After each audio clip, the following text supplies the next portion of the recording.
Hi, this is just some case study guidance so you are aware what documents need to be completed, just a bit of an overview so you know what to expect, as well as an explanation of the marking criteria as well. So under Unit 4 and 5, as you've seen, you've got these documents, so your case study guidance, your client information document, a PARQ, a session plan, a program card, and a modification summary document.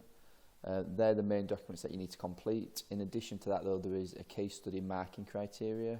That is what your assessor will use to mark these documents in your case study, so you can reference that during and at the end of your case study to make sure that you're fulfilling that criteria. I'm just going to go through each one of these documents briefly so you know kind of what's expected. So firstly, if you're going to fill these out, make sure you download them and save them to your desktop or your PC. If you fill them online now and save them, it won't save the work that you do.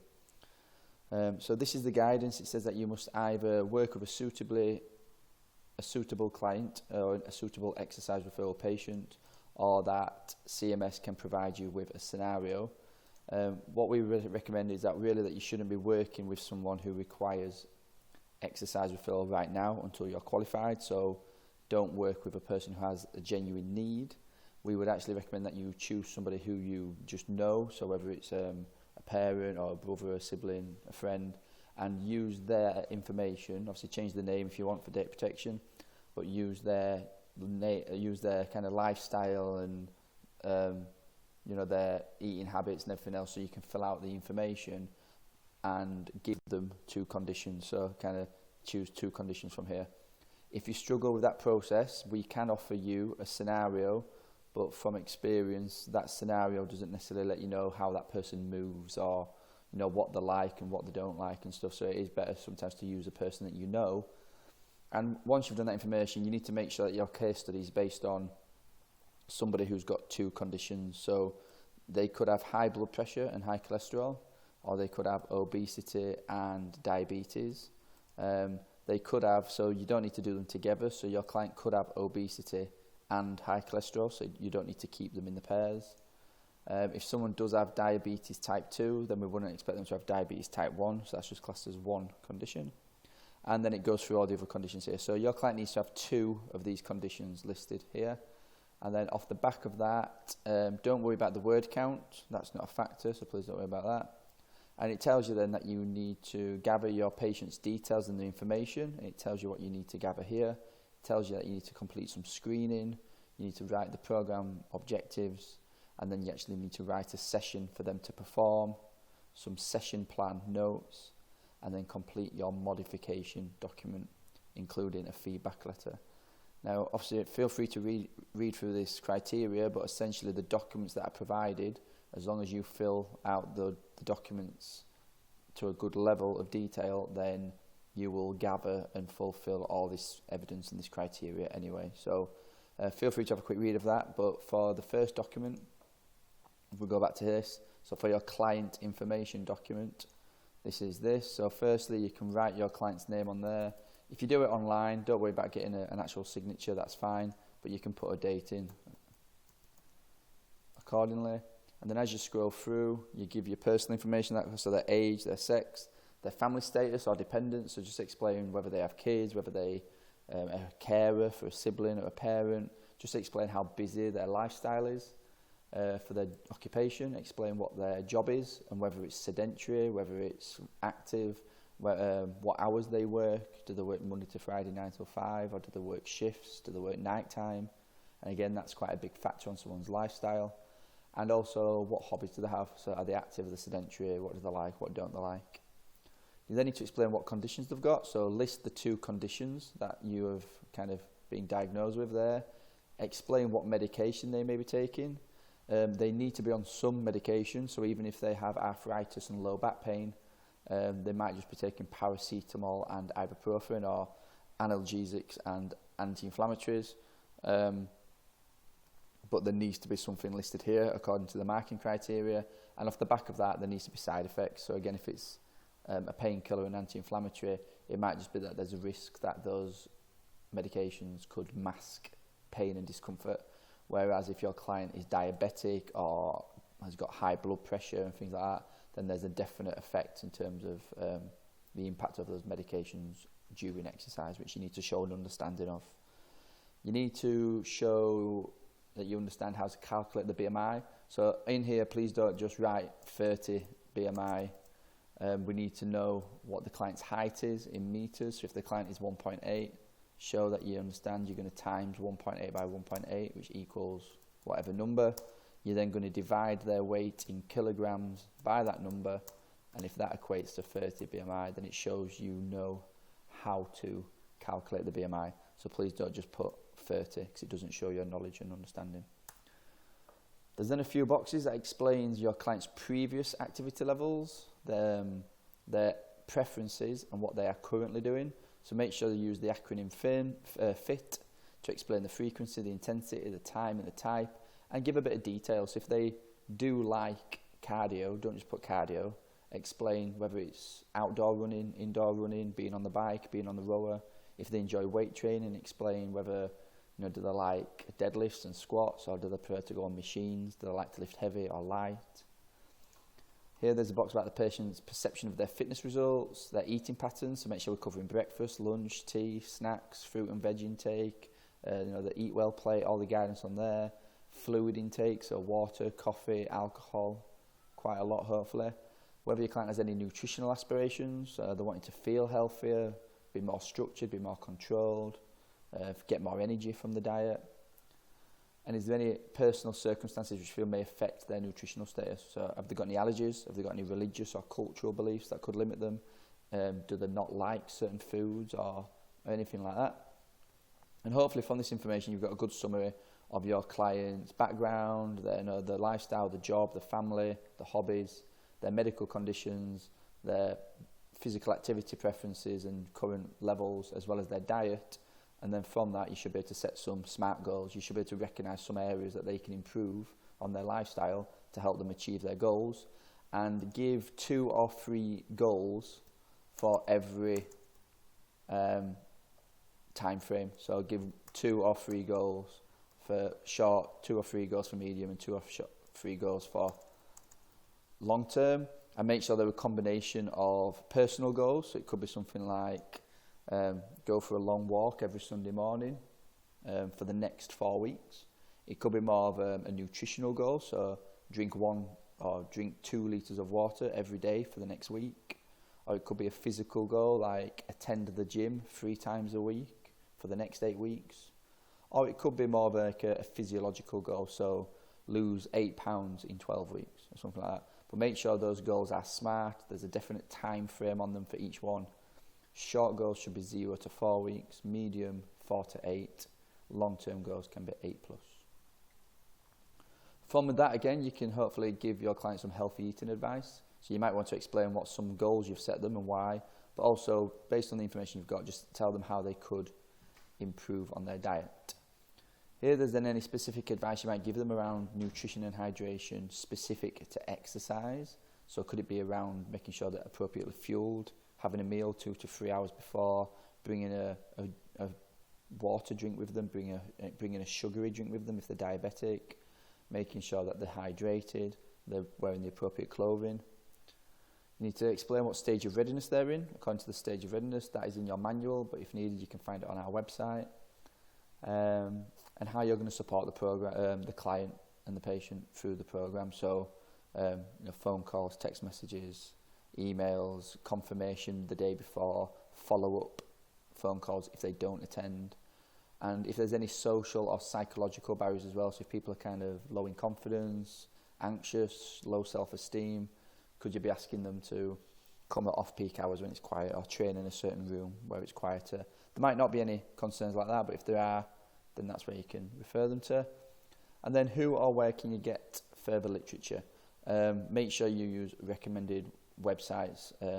You can use websites, obviously make sure they're like NHS, World Health Organisation, or something that's specific to the condition, such as the British Heart Foundation or diabetes.org and stuff like that.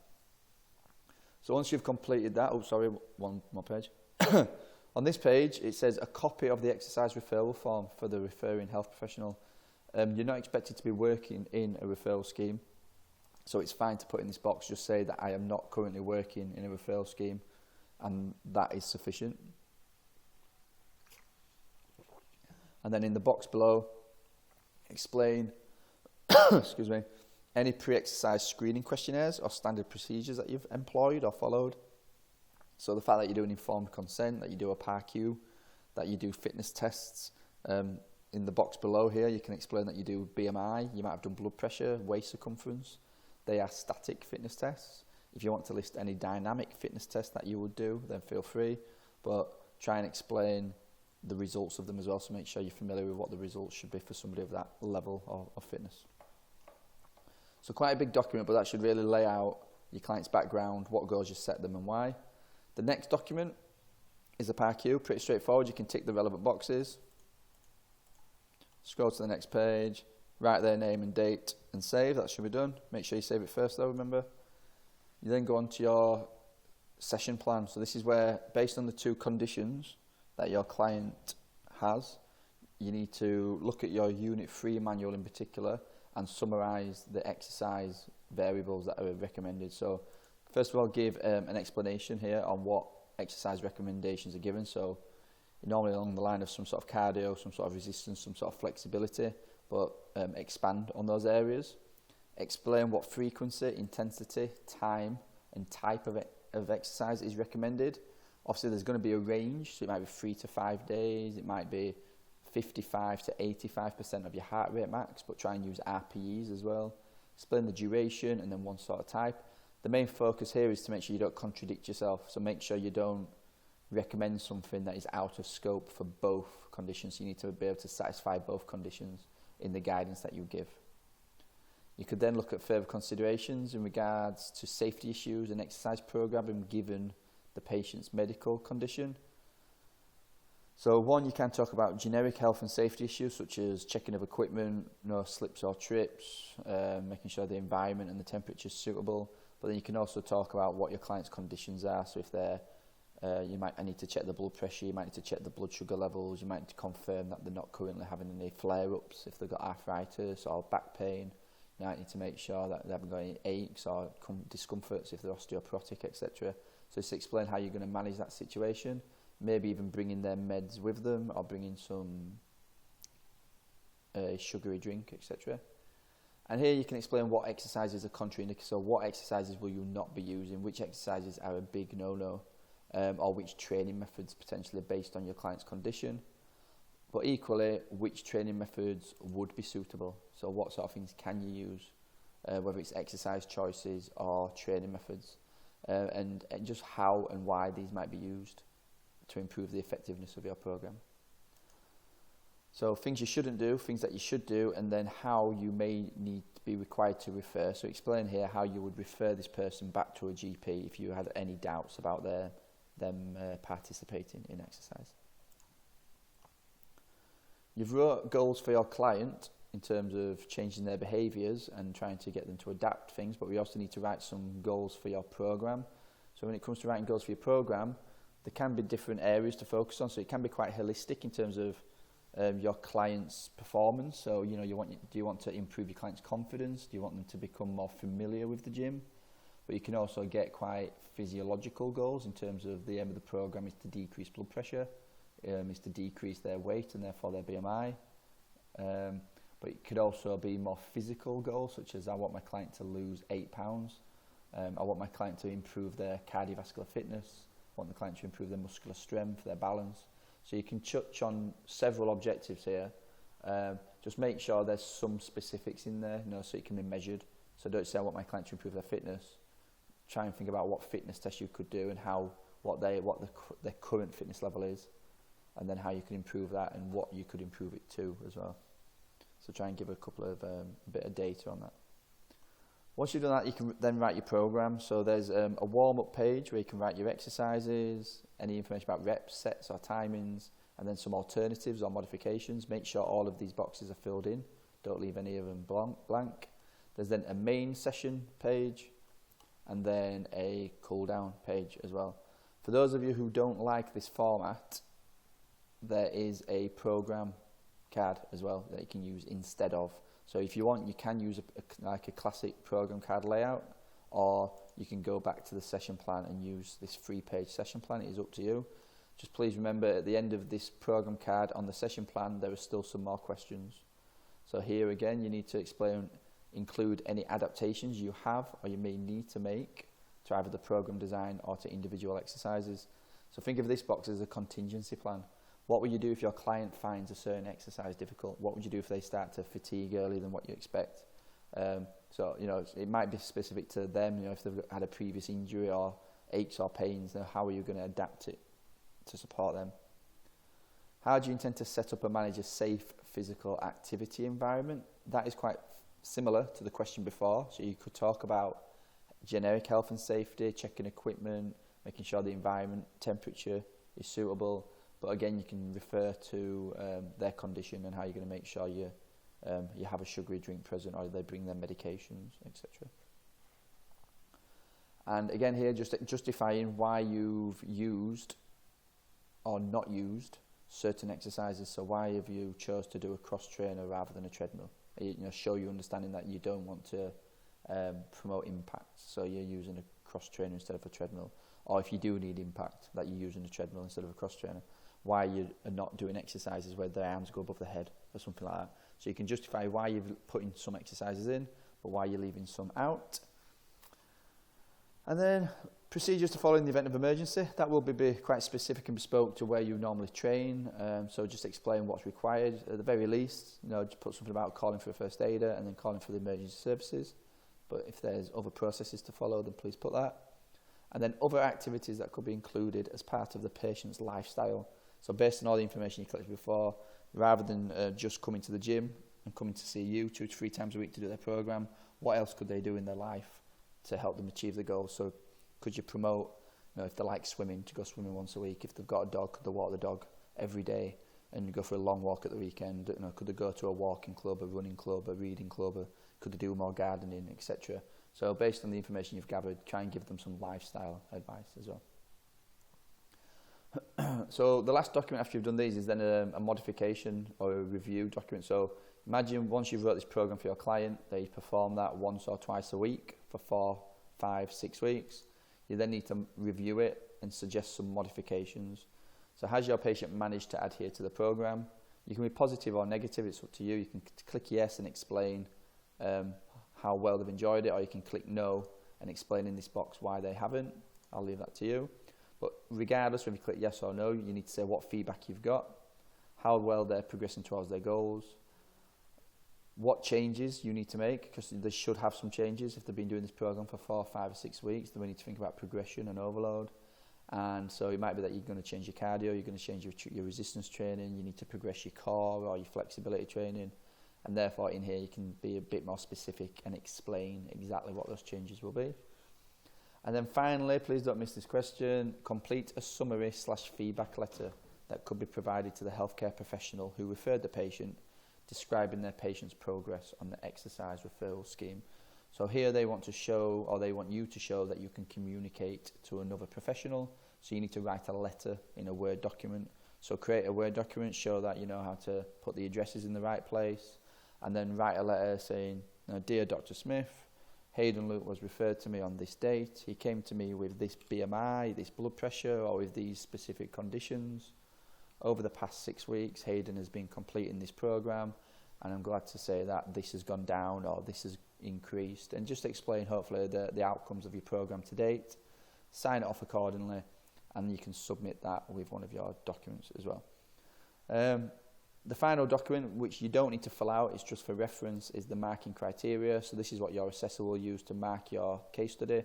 So you can double check this once you've completed it to make sure that you're happy, that you're fulfilling all the requirements.